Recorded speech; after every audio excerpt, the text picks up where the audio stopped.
Thank you. I hope I stay close to the microphone. I tend to use my arms being Greek, so I speak with my hands a lot. It's a pleasure to be here, and I think that I haven't participated in MWA over the years, but I was in CSRO for 35 years and still an honorary fellow there, and I have the privilege to be also an adjunct professor at Curtin, so I can come and work with you guys a little bit more. And last week there was an ERSI meeting in Sydney called AP-RASC, and I was there asked to give a keynote address about spectrum issues in radio astronomy by the people in Commission E, which is RFI, interference and electromagnetics, which were not astronomers. So my talk was for a non-astronomy audience, so I cut it, but it was an hour. So at the moment, I only have 20 minutes. So I cut it down sufficiently. I took all the stuff that, I had to explain astronomy to them. So I'll try to go, and there's a few of the slides I left extra information that you're all familiar with as a background, and hopefully you'll help if anybody reads it later. Okay, that's my first slide. What is radio astronomy?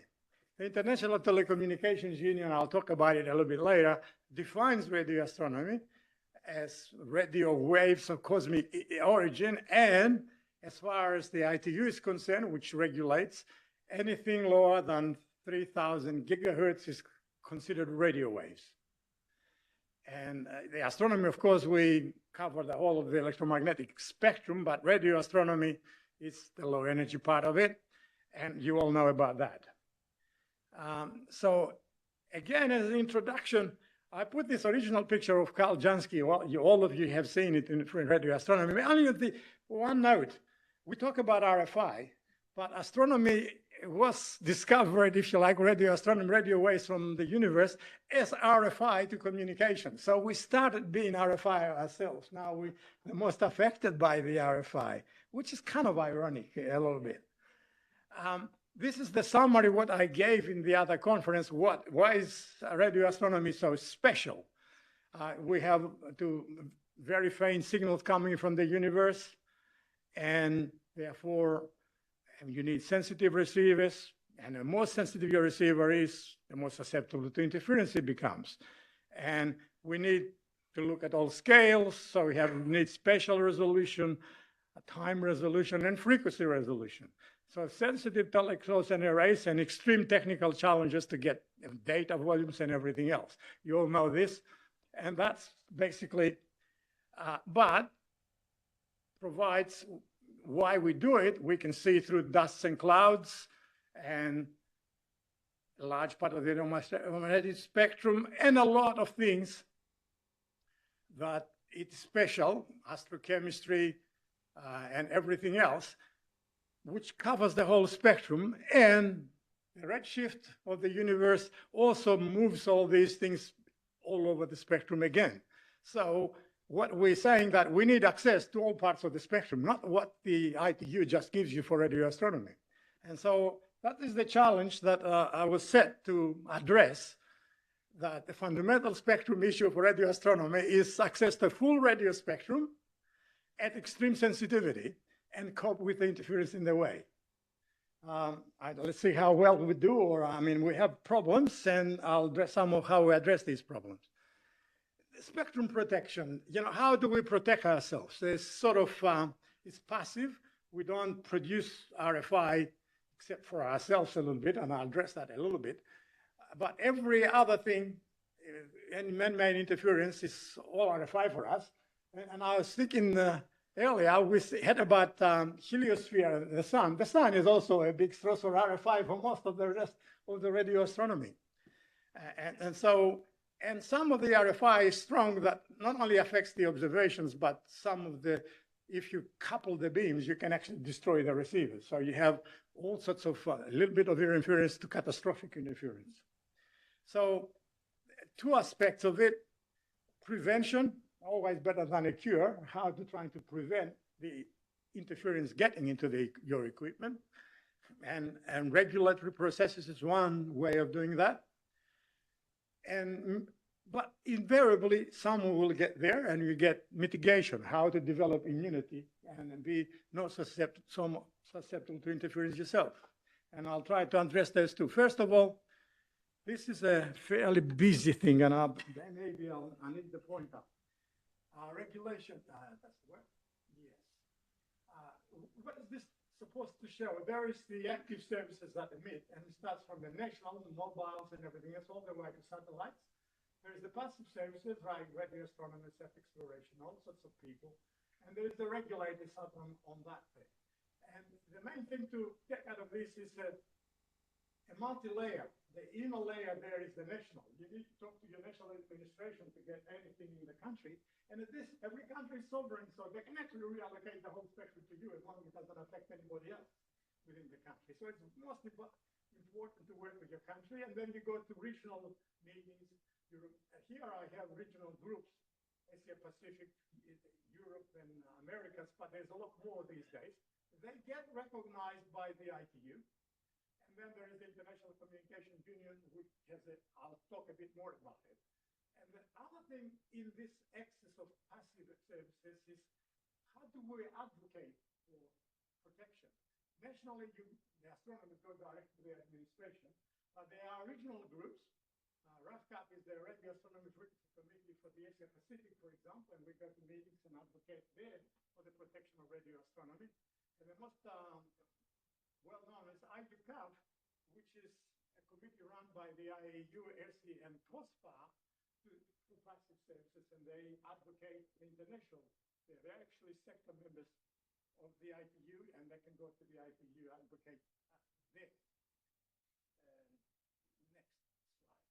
And advocacy is something that maybe you're not familiar with. This I already mentioned all these groups and IUCAF, and it is critical to have people that can advocate it without belonging to a particular country. They are independent. So we go to the ITU, only countries are represented, and we go there as members of these committees, and we can independently advocate, even the country position might be different, for radio astronomy.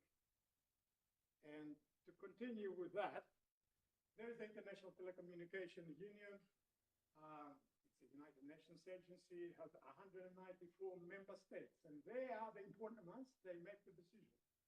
There are thousands of sector members, and UCAF, for example, is a sector member.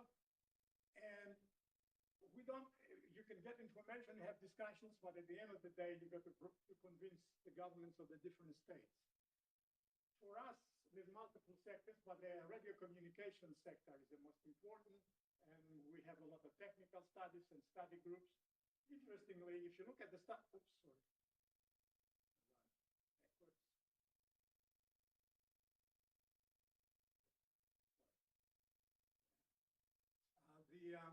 if you look at the study groups list in there, everything down from radio wave propagation study group 3 is fundamental to everybody, but the rest of it, satellite, terrestrial broadcasting, all of them affect radio astronomy, but we have the science services in the working party 7D to work for radio astronomy. So we need to counter all the arguments from the others. And that becomes important because the instruments, the World Radio instrument that you have is the World Radio Communications Conference, meets every 4 years.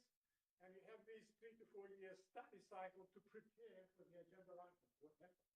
So everything happens slowly. It takes 4 to 8 years to get something through.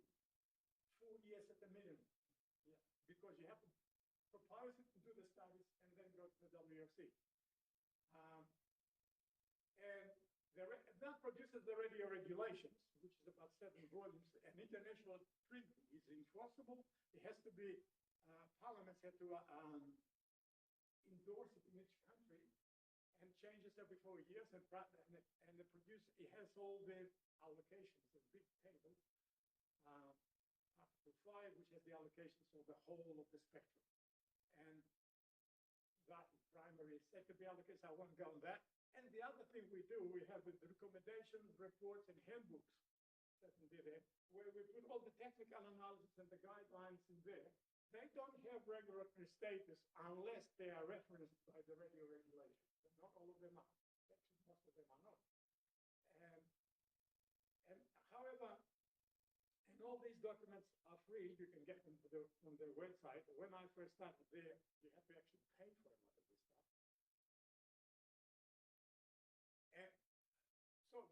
emissions. Below 30 gigahertz, radio astronomy has only 2.5% or 3% of their in all forms. So primarily, where we have exclusive passive frequency use, is only 1.3%, very few.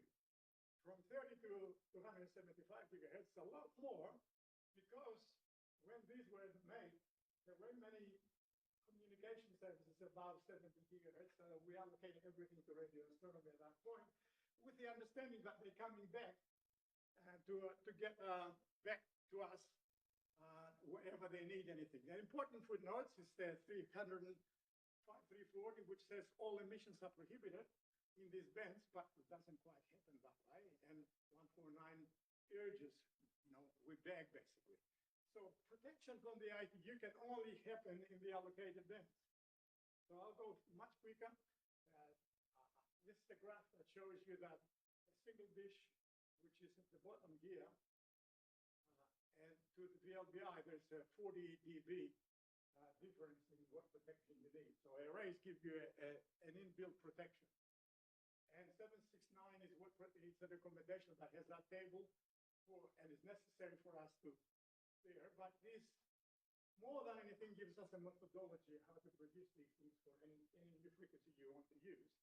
But it's very politically very difficult to update because meetings are open to everyone. So the satellite operators come and object to us doing anything for radio astronomy, and quite often block us to do it. So we don't open these things because they might actually clobber whatever we have. So it's a very difficult environment politically to often work in. And there is sharing of compatibility studies, you share groups and nearby bands. And there is these definitions out of band emissions from nearby and spurious emissions from everywhere else around. And we're supposed to be protected from those at certain levels, but they are very contentious. And again, for example, we're trying to get harmonics from 700 to 1.4 gigahertz, and the US particularly objected at that time, so we can take it through. So there is all these issues, but that's what we have to work with. And RFI, you see this one was for the SKA, is where people are, basically. And so we come to the concept of radio quiet zones. You already know it because we already live in the radio quiet zones. And the main things I wanted to say about radio quiet zones are they are actually local, defined, administered by nationally mostly. And it's only recently, in the last cycle, a couple of years ago, we get RFI protection under study in the ITU and the story of how they got there. But only ALMA and the SKA radio quiet zones and only at high frequencies and still very contentious. And so this 7D group that is there,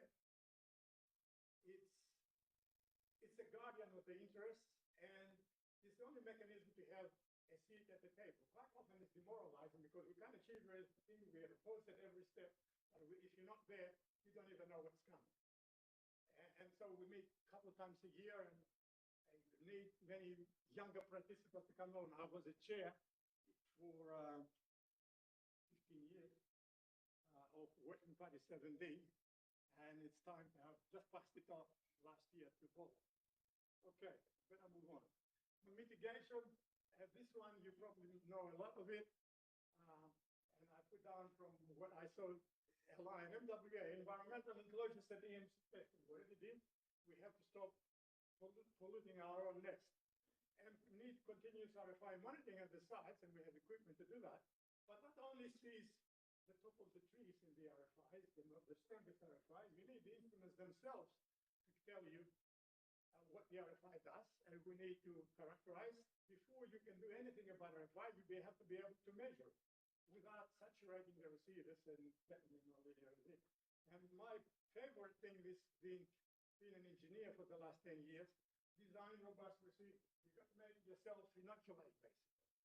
High power LNAs, so even if you have huge spikes, they don't saturate. RF over fiber systems sometimes to get away from it. Digitize early so you can do all the RFI mitigation in the digital domain. It's a lot easier.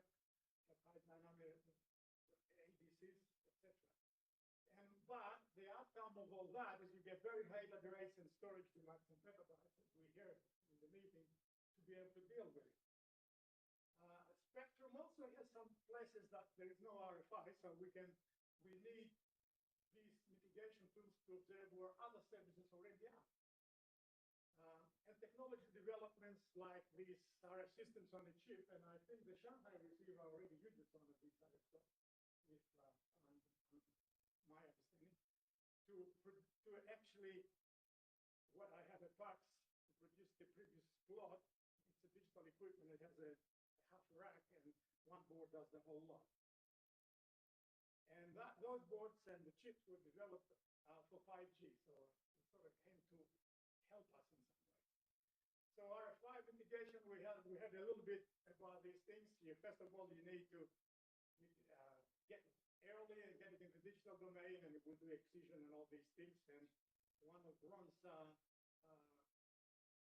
plots here, how to have multi-beams on the sky, and null RFI with right beam. I believe that was recently demonstrated. Leroy demonstrated on ASCAP. We implemented a customer demonstration. Okay, challenges and opportunities we talked about already. Mega constellations, we all know that these thousands of constellations like Starlink up there and affecting radio and optical astronomy. There's international areas, this CPS, Center for Protection of Classified Sky, and COPIOS, which is it's a Center for Peaceful Use Private Space, and the impact already on astronomy are already there for the next meeting. And we have two kinds of unexpected challenges out of those. One is the unintended emission UMR, and MWA has been critical to actually measuring it.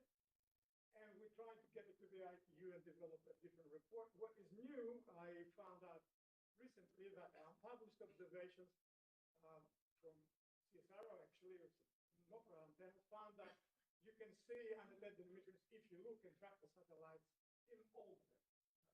That we observed the second factor 8 and NOPRA. So it's a big problem. And there is also the related problem where the satellite operators now, they want to talk to your mobile directly, and therefore much higher powers. And again, in the measurements, there's some already operating out there, and it gets to the fourth harmonic. So you can wipe out not just on the main thing, and if you saturate, you wipe out the whole thing. And there was the IU had focus meetings. There's a white paper coming out about the future of radio astronomy and increasing private spectrum, and there will be on the agenda all along. I left those things in as a background. And the ultimate radio quiet zone, of course, is the shielded zone of the moon, where there is no emissions from the Earth. So that has been interesting. There's an article, it's already in the radio regulations, which says prohibited in the entire effect of the spectrum except some bands for you need for getting the things out there, space navigation. But I noticed that the recommendation came in 74. And I have a poster from John Wyckoff, my predecessor, in 2000, it was made, and it's still up today. I can put it up and you know the difference. Nothing has happened. Principally because the infrastructure to go to the moon and do anything else is not there. Now there is more renewed interest because a lot of even commercial interest to go to the moon, but there is a problem of saturating the communications out there. There is places like the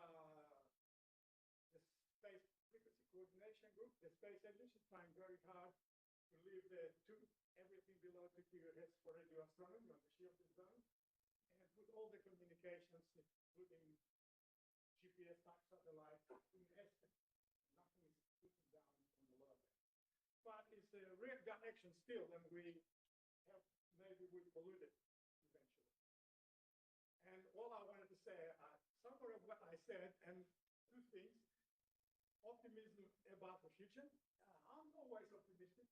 And I think we can develop solutions for many of these challenges. For example, been talking to the Starlink, and they're doing beam, what is it? I don't have it in there. You can, at the VLA, where they steer the beams when they go past the VLA, and it's ready to be lower. are interested in this spectrum management stuff, there is a school that IUCAF runs every 5 years, and the is in a few weeks, to the 9th of September to the 3rd of October in Spain, and registration closed today. I guess you should have to hear it, but they can take 50 people, and I'm on the committee and run the website, so it's only about 40 registered, so hopefully we can still get a couple more in if you're really interested, but now it's very soon because the logistics is the biggest problem. I'll stop there.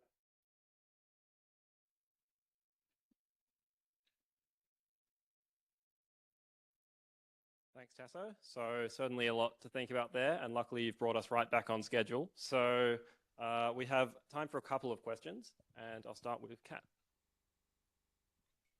Thank you. Great to see the work. I was just curious if earlier this year when the moon got classified as a World Heritage Site by UNESCO, does that influence at all anything with the work that you do for the Radio Quiet Zone there?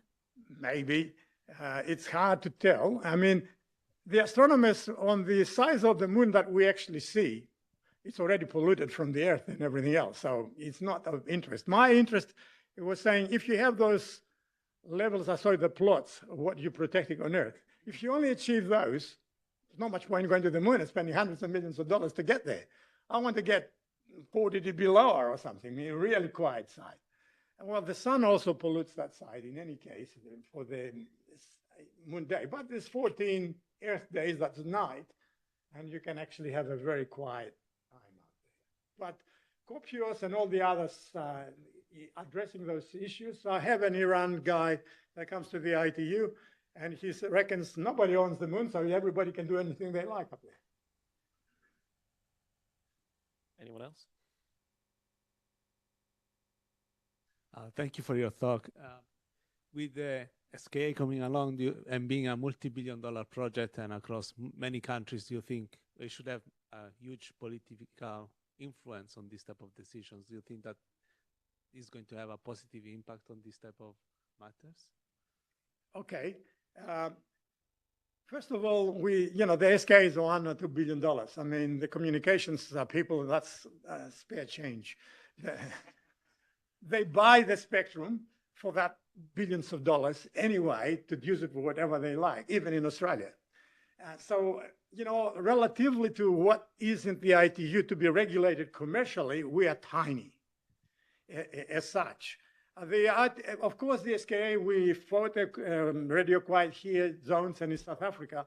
And the only reason the ITU is looking at radio quiet zones because the South Africans put a request in, and it has to do with regional representation. And it got into the next World Radio Conference study cycle through a backroom deal. Not directly. The Americans and the Russians opposing it, but they said it was a backroom deal, and it had been done at a different level, and you couldn't oppose it. But they opposing, it's very difficult to achieve things in there, and it's very slow.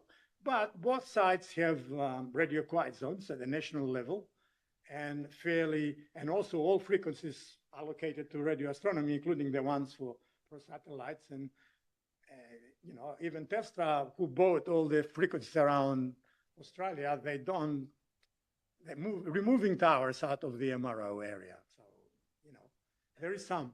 But at the national level is the most critical one. Satellites, of course, clobber every radio quiet zone on Earth, potentially. So. Okay, last question from Greg.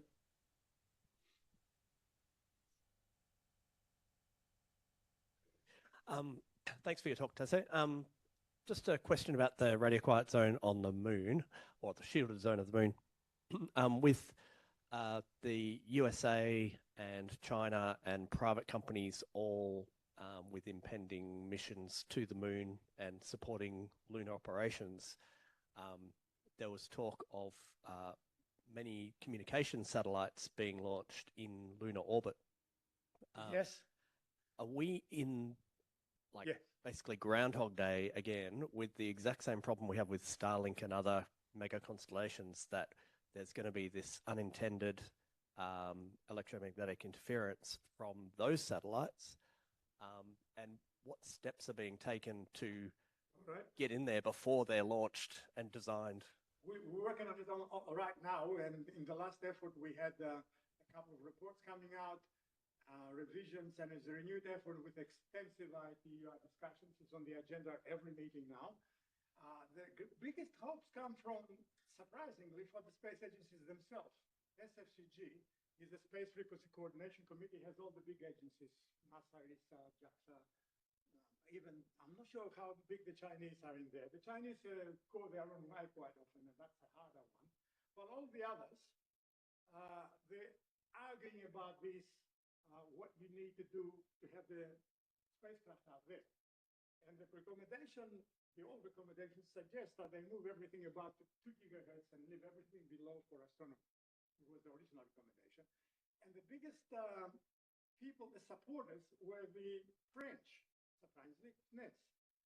They say, well, it's in the radio regulation, says no emissions on that there, and you are in an abrogation of an international treaty, so you cannot put them there in those terms.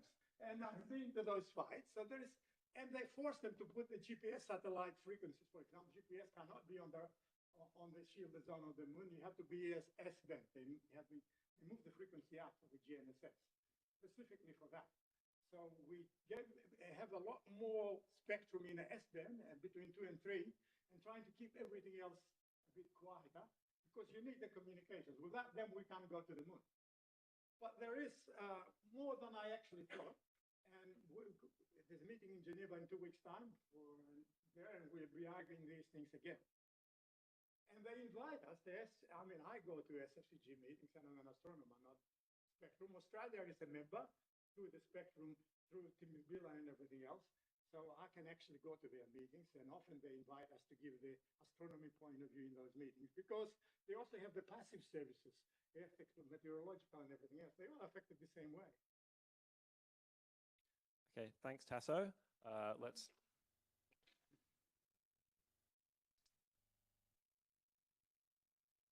So next up, we have George Hild, who will be telling us about how the MWA is helping the SKA low.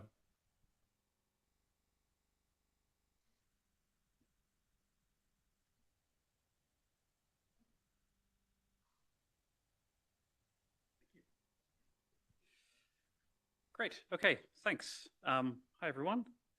It's really good to be able to give you some parting thoughts at the end of this conference, which has been really exciting.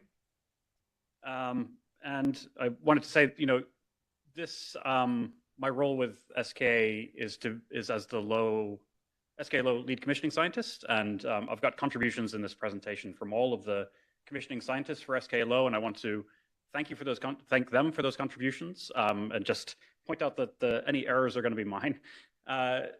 We are showing here results from SKA Low as it's beginning to be used at Inyari Mana Ilgari Bundra, the CSIRO Murchison Radio Astronomy Observatory.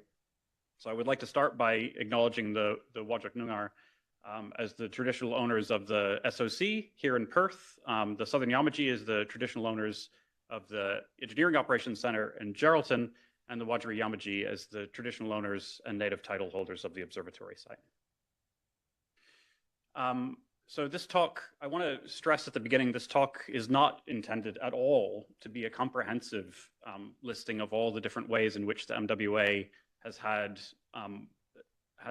and continues to have contributions and impacts for SKA generally.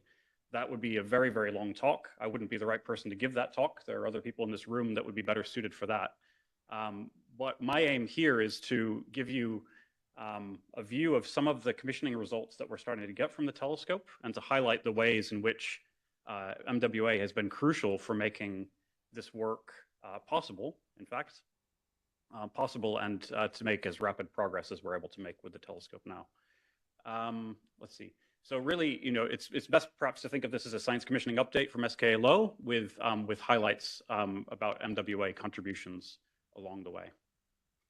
So I would point out, I put at the top here that MWA is, of course, one of the SKA precursors, and I would argue that it's, in fact, the most impactful precursor, certainly for SKA Low. You know, and I say that because, you know, LOFAR will have lots of contributions related to experience about baselines tens of kilometers. You know, there's a lot of inputs into the software, but for sure, I think that MWA is overall the most impactful precursor for SKLO. So that's my personal opinion, perhaps I should say. So here's how science commissioning fits into the big picture. So we have the ongoing construction project, which is building the stations and all the rest of the infrastructure on the observatory site. The stations, as they're built, and the rest of the system are handed over to a team called AIV, which stands for Assembly Integration and Verification. They do quite a lot of testing already of the system to put the pieces together and make sure that things are working well at a technical level. And that's where we come in at that point, is to continue doing testing of the system in a way which uses astronomical observations of the sky in order to make sure that the telescope system is doing astronomically valid things. From there, the system will be passed on to science verification, which we heard about earlier this week. That's the phase where the telescope will start to produce data that goes to the community for you to start to look at the data products and make sure that things are satisfactory for your needs before entering the real proper operations of the telescope. Okay, so where we are now is that we have 4 stations operational within the telescope system. They're spread out over a reasonably large area with a maximum separation pretty comparable, in fact, to the maximum baseline from the MWA. So we have 4 stations, shortest baseline's 120 meters, which is quite long by MWA perspectives, and again, the longest baseline comparable to MWA. Now, a complication here is that all the stations are rotated relative to each other, and that will come up later in the presentation. And I'll point out here already that our next milestones are what are called AA1, which is where we get 16 stations, and totally ballpark, that's approximately the same collecting area as the MWA. AA2, which is 68 stations, that'll be next year. That's ballpark, same collecting area as LOFAR. And then AA star, which is the currently funded deployment of the telescope, and that's 307 stations. Okay, so here are some pictures of stations in the field. So we have one of the spiral arm clusters, S8, on the left there. 2 of those stations, the top one and the bottom one, are part of the current system that's operational now. The other 4 stations are ready to go for the next array assembly. On the right is another one of the spiral arm clusters, and I wanted to show this photograph because it shows also the white building in the foreground is what's called a remote processing facility. You can essentially think of that as being the station beamformer that's enclosed within that box there. And you can see it's at quite a distance from the stations themselves, a few hundred meters away along a bendy road. Right, so those are stations in the field. Now I wanted to point out already at this point that, and this is like the one part of the talk where I do say something about an MWA contribution which isn't directly in the commissioning sphere, and that's that the MWA site, as has been mentioned already in this workshop, has been the host of the aperture array verification systems, which really has been a vital part of preparation for SKLO. So there are locations of, well, I'll start, where's the cursor? Let's see, here it is. There. So AAVS 1 and later AAVS 3 were at this spot. AAVS 2 is off to the bottom, off to the right somewhere, I'm told. EDA 1 was here. EDA 2 is, I'm told, off to the upper right somewhere. So obviously in the mix with the rest of the center of MWA. Those systems have been used to understand the performance of SKLO stations before there were any official SKLO stations on the ground. And as I said, this is absolutely crucial. I won't go into the details here, but it is absolutely clear that without having done these test systems, the performance of SKLO wouldn't be what it is now. There's an example here of a previous proposed layout of the SKLO stations turned out to be non-ideal. Again, I won't go into the details, but this was realized before this other layout was deployed on the field for SKLO itself, and the on-sky tests demonstrated that one of these reasons for deviating from that design was indeed borne out by real observations. Okay, so now what are we doing with science commissioning? Right now we have, again, that 4-station system. We've got a whole slew of commissioning tests that we've been working through. We're making really good progress in crossing off the ones that we can at this stage. Some of them are going to be carrying over into the 16 station deployment, which will be starting to be used in the next month or two. So the commissioning steps at this point include a lot of the really fundamental stuff, making sure that the real basic aspects of observing with the stations, that all the correlation of the stations between them, that's all working at a basic level. And we're working really closely with the science operations team to start to execute observations for commissioning purposes as well. All right, so a few focus areas here. These are the things that we basically focus on within the commissioning team. Involves single station performance, which I won't really talk about here, but that's a crucial part and is really, we've done quite a lot of detailed work to make sure that the single stations are performing as best they can. We're starting to look at array beamforming, tide array beamforming that is. We've been doing a lot with array calibration and imaging. We're starting to work on a calibrator database, and I'll talk about that. This MWA has made huge contributions there, and we're working on algorithms and pipelines as well.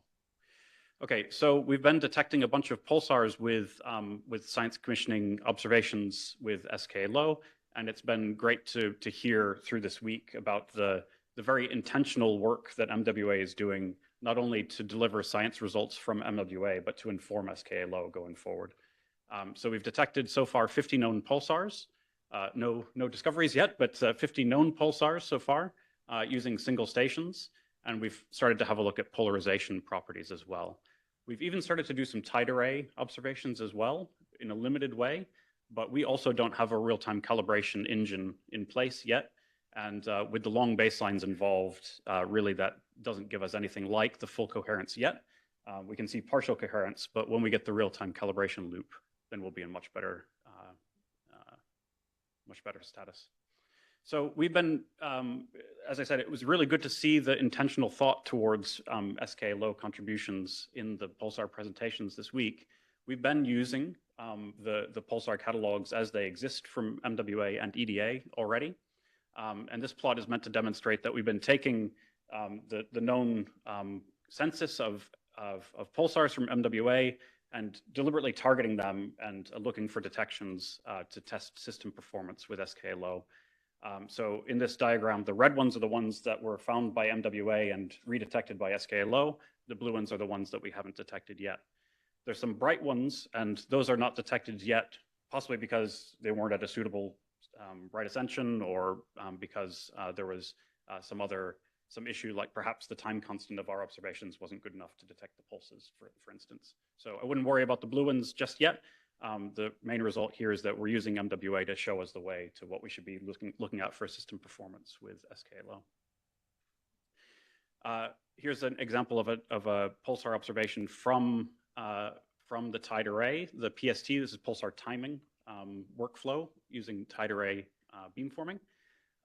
Here using about microsecond time resolution. So this is kind of the way forward to be able to detect more pulsars with a faster time constant. Okay, now here's another place where MWA has contributed. What we've been looking at is the correlated signals between stations from the correlator. And so let's see how to describe this. So top right is a diagram that shows for a single baseline, the four correlation products for the single baseline as a function of time over an average bandwidth of a few megahertz. You can see a few features here. One is that there's an overall envelope of sensitivity. That is an artifact of the antenna response pattern as the source moves through the antenna beam over the course of many hours. And you can also see that there's a strong level of signal in all four correlation products. That's XX, XY, YX, and YY. Whereas normally, people would expect to see signal in just XX and YY and basically noise in XY and YX. And that's because the stations are rotated relative to each other, as I said. So what we've been doing is using electromagnetic models of the stations developed at Curtin. That's really following on work that was also used for the MWA. We've been using those models directly to correct these visibilities. And that's what's shown in the bottom panel on the right, which is the corrected visibilities after applying the electromagnetic simulations produced during that work. So there's no solution here. This is just a direct application of known antenna performance from the electromagnetic simulations. What we can see is that the response flattens out completely and all of the cross-polarization response goes away. So that's great. And that puts us in a position to calibrate the array at that point. And that leads to things like this first image that people will have seen probably from the press release that we had on this topic. I should say at this point, this is not the only image that we've made with SKA low. It's probably still the field that we've gone to the most level of detail and pushed down into the weeds for this field. And that's because with 4 stations, there's a limited amount that you can do, really. But we've definitely imaged fields around other calibrator sources, as well as doing imaging of blank fields, having done calibration transfer from a reference source. Now, the key thing here is that MWA has been the absolute gold standard in comparing to these fields and making sure that we know what's going on in those fields. And so this plot is meant to show that by comparison with the Gleam catalog and the GleamX catalog in this case, that we can see that the effective station beam is exactly what we would expect from the system. And that's again using the gold standard that MWA provides. In terms of developing a calibrated database, again, we rely really heavily on Gleam and the whole Gleam family. So Gleam Forjansky, as we heard earlier this week, has been crucial here, as well as Gleam for really getting the SEDs, not just of the calibrators, but of the sources in the field as well. The 300 megahertz variant of Gleam. And crucially here, I think this is going to be more and more important for us, is the IPS work, which we can also fold in to make sure that we're picking up compact sources to be able to have calibrators that are going to be valid on the very long baselines we'll have later. We've been developing this database. We'll be continuing to develop this calibrator database and monitoring calibrator properties in some sort of rigorous way going forward. So here's sort of a hot off the press result, which is full bandwidth band passes for all 4 stations using one of those gold standard calibrator fields with the Gleam model, field model included also. I don't have time to go into details here because I'm essentially out of time. But what we think here is that the Gleam catalog is essential for giving us the SEDs, not just of the calibrator itself, but also of the field sources to be able to get really the best quality band passes that we can. We're also looking at polarization. This is now also a very, very hot off the press result where we can see the famous exclamation mark source first seen in polarization, I believe, with the MWA. Certainly this is one of the first polarized sources seen with the MWA. Now looking at polarization now in image mode and seeing the right rotation measure, except for a sign error. This is now the 5th sign error that we've seen so far. In the commissioning team, that is. Somebody was saying, was it either Stephen or Ron was saying something about how they like to see the dirty laundry. Here's a little bit of the dirty laundry where we've got a sign error, which we don't know where it's come from yet, but we'll figure it out.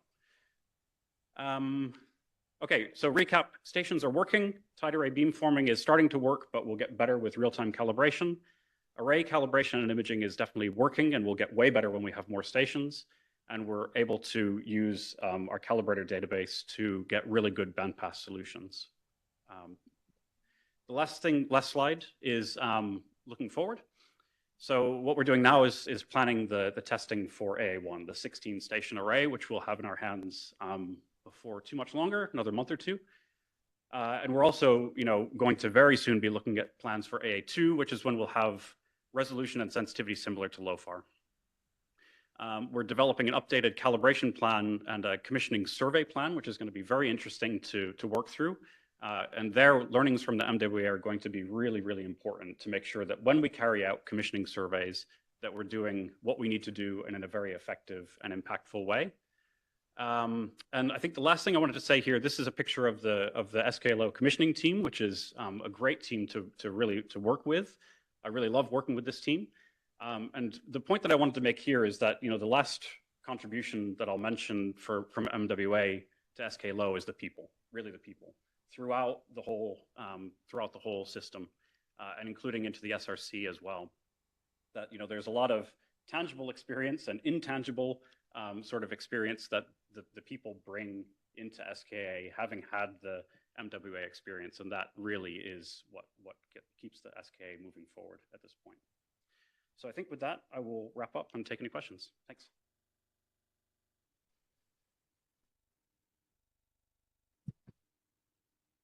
Thanks, George. That was a great presentation and a beautiful detection of 0437. So do we have any questions?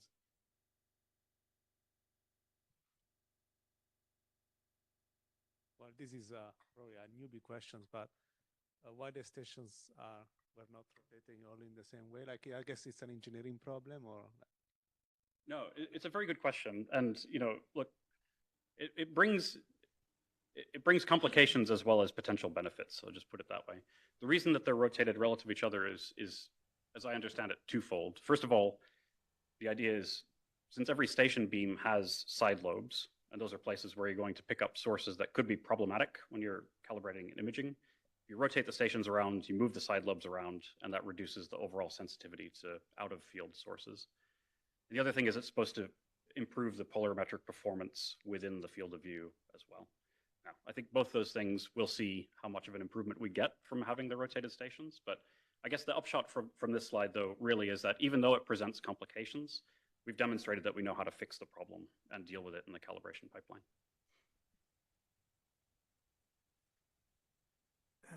Very interesting in there. And just a question a little bit outside that. We heard that MWA now makes beamforming in real time, and you guys make beamforming in real time. Is there any plans to work like fringes against each other or anything like that in the future? Yeah, I would say that, I mean, certainly VLBI beams are on the list of scientific capabilities for SK low. I think ultimately it's, I forget the exact number, to be honest with you. Jimmy maybe can tell you. It's either 4 or 8 simultaneous VLBI beams will ultimately be offered. Certainly we want to be commissioning VLBI beams at a time scale that makes sense for the community. So, you know, when we've got a system that we can provide a VLBI beam into, we'll want to be contributing to commissioning of that, for sure. Anyone else? Okay, if not, then let's thank George.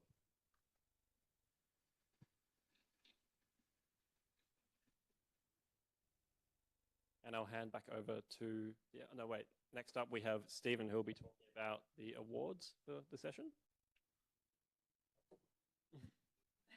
Right? Or is it, did I miss someone? We've got prizes and closing remarks by Stephen Tinge. If it was me, it would be a tie between every single speaker. All right, yeah. So as with the last 2 years, I've been involved in choosing prizes, and there are 3 awards here. The usual best speaker. We also have best image and best student talk as well. And of course, the best speaker isn't necessarily exclusively a non-student, but that's fine. Do you want to describe what the prizes are? I haven't actually seen them, so let's go. All right, this looks like a tile burned into a nice piece of wood, and that looks like a, I'm getting a bottle opener on the back. There we go. And a magnet as well, so I suppose you can set it on the fridge. There we go. I mean, they look nice, to be sure. All right, as per usual, it's always very difficult to choose awards, and it is definitely biased by my opinions for the most part. I did consult with Phil Edwards, the board chair, so there is a little bit of impartiality there, but I'll just dive right into it. With the first one is going to be best image. And again, there is some bias here, but I have gone with the galactic plane image, the nice RGB image that Sylvia produced as part of her work. And of course, the animation of that was fantastic. And it's also appearing on a scarf, so I felt like that felt like the appropriate best image. So I guess if Sylvia's around, you want to come up?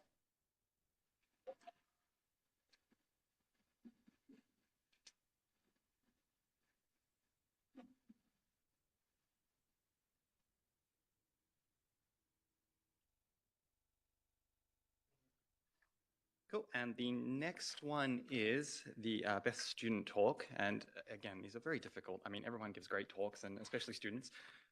But I've gone with Angie for the talk on IPS, looking at, I also really like the title, Tipping Solar Science on its Side. So if you want to come up and.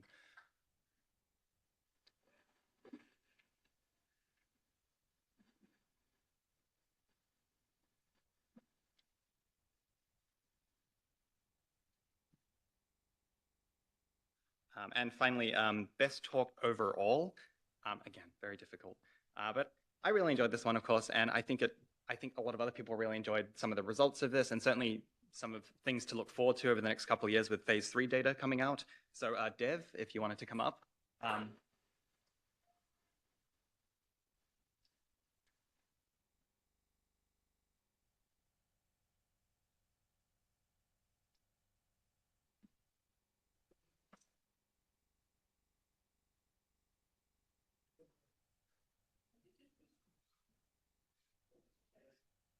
Cool. And there are also a couple of other honorable mention prizes. Well, not prizes, unfortunately, but I should say categories that Phil came up with. And I'm just going to mention a couple of them. And firstly, this is probably my favorite one. Andy's talk with the operations related stuff. He gets an award there. Well, not an award, but let's say a title for best online participation, sort of involvement by actually taking the mic over when he went over to the slides of that, so everyone could hear, particularly online. So if we just want to give a brief thought to that one. And I'm just going to go with this one too, because it's quite fun. Best acronym, there's two here that I've chosen. First is NIGHT, because it's nested. I actually forgot what it stands for. I just remember that N is nightly. So I thought that was pretty cool, and that's from Natasha's new monitoring project, I believe.